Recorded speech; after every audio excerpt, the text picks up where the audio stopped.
실업계 고등학생이었던 나는 고향인 부산을 떠나 경기도의 한 중소기업에 취업을 했다. 경기도에 위치한 한 오피스텔을 숙소로 배정받아 혼자 사용했었다.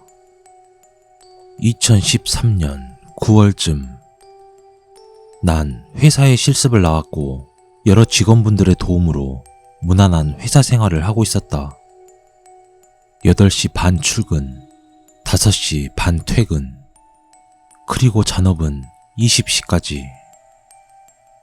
잔업이 끝나면 오피스텔 같은 층에 거주하는 방글라데시에서 온 외국인 노동자 형들하고 술도 한 잔씩 기울이곤 했었다. 그렇게 별 탈 없이 회사 생활을 하던 이듬해 1월의 어느 날, 퇴근 후 집에 들어왔을 때 난 소스라치게 놀랐다. 현관에 들어서 불을 켜자 문 안쪽에 중국어로 된 전단지 2장, 그리고 중국어로 써진 포스트잇 메모가 한 장 붙어 있었다. 뭐야, 문단속을 잘못했나? 난 이런저런 생각을 했지만 도어락이라 그랬을 리도 없고 분명 누군가 집에 들어왔던 흔적 같아 보였다.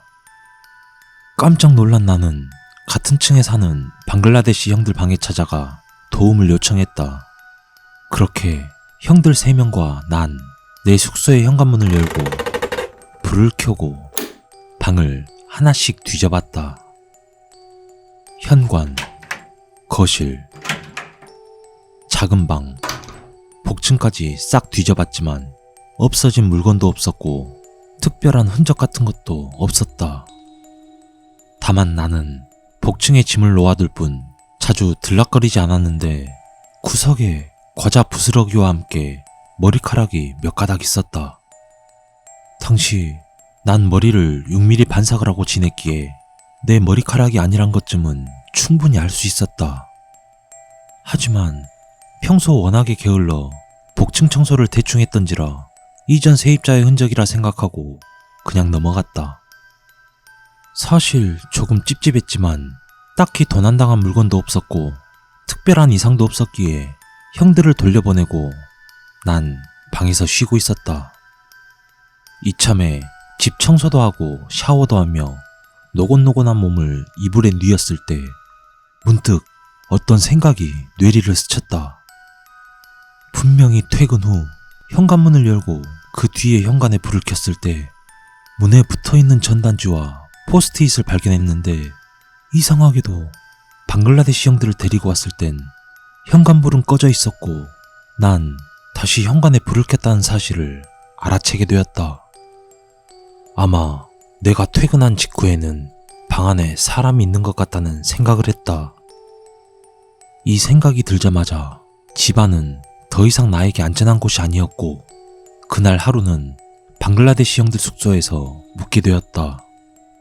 그리고 다음날 회사의 사정을 설명해서 연차를 내고 3달간 모아뒀던 돈을 가지고 새 원룸을 구해 나갔다.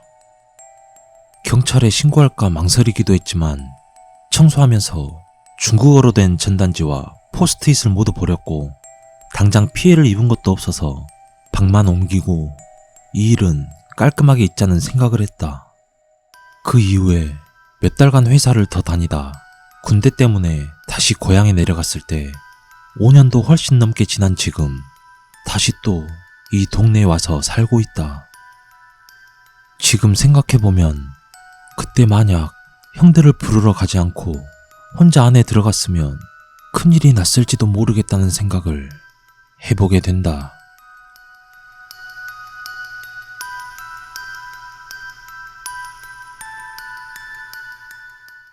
이 이야기는 저희 아버지와 친구분이 겪으신 실화이다. 내가 초등학교 2학년쯤 아버지와 친구분은 동업으로 잠시 낚시터를 개업하신 적이 있다. 대부분의 실외 낚시터는 인적 드문 저수지나 산에 자리 잡고 있지만 아버지와 아저씨는 경기도 오산에 위치한 아주 산속에 자리 잡고 있는 낚시터를 굉장히 저렴한 가격에 인수를 받으셨다. 그러던 어느 날 새벽이었다. 화장실에 가고 싶었던 아버지는 바깥쪽에 있는 푸세식 화장실이 싫다 보니 노상방뇨를 하기 위해 후레쉬를 갖고 산 위쪽으로 걸어 올라가셨다고 한다. 시원하게 볼일을 다 보고 낚시터로 가려는 순간 갑자기 산 위쪽에서 소리가 들렸다고 한다. 화들짝 놀란 아버지는 후레쉬를 그쪽으로 비추어 보았고 어떤 사람이 물구나무를 선 채로 산 정상을 향해 막 뛰어가고 있었다고. 아버지께서는 너무 놀라서 바로 친구에게 달려갔다고 한다. 하지만 아버지 친구분께서도 처음에는 믿지 않으셨고 그딴 게 세상에 어디 있냐며 상식적으로 어떻게 사람이 평지도 아닌 산 오르막을 물구나무를 선 채로 올라가냐고 비웃으셨다고 한다. 그로부터 며칠이 지나고 하루는 아버지께서 감기로 너무 몸이 안 좋아서 아저씨 혼자 낚시터를 보고 있었다고 한다. 그날따라 손님도 유독 없었고 담배나 한 대 필까 하며 산 쪽으로 걸어가고 있는데 산 위쪽에서 소리가 들렸다고 한다. 그리고 흠칫했을 때 똑같이 소리가 들렸고 주위가 어두워 잘 안 보여서 산짐승이거니 하고 무시한 채 담배를 피고 있는 순간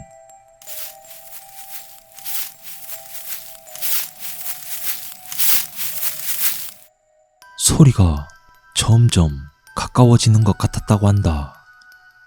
기분이 이상해진 아저씨는 몽둥이와 후레쉬를 들고 소리가 나는 쪽으로 향했고 그 다음에 소리가 나는 쪽으로 후레쉬를 비추었는데 정말 어떤 사람이 물구나무를 서서 산 정상을 향해 마구 뛰어가고 있었다고 한다.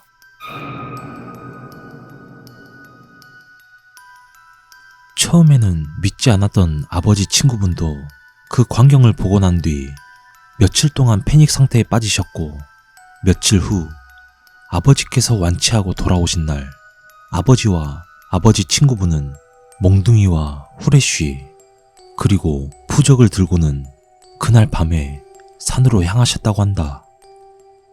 그렇게 산 위쪽으로 올라가는데 저 위쪽에서 무언가가 이쪽으로 달려오고 있었다고 한다.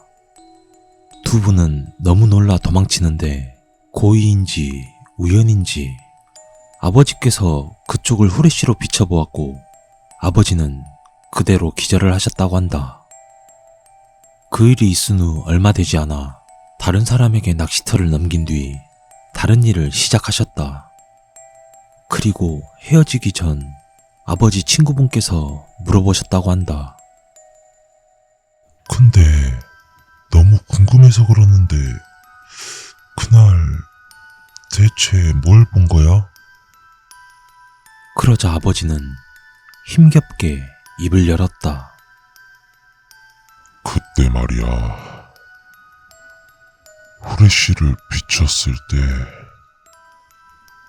머리가 없는 사람이 손을 허공으로 마구 휘저으며 이쪽으로 달려오고 있더라.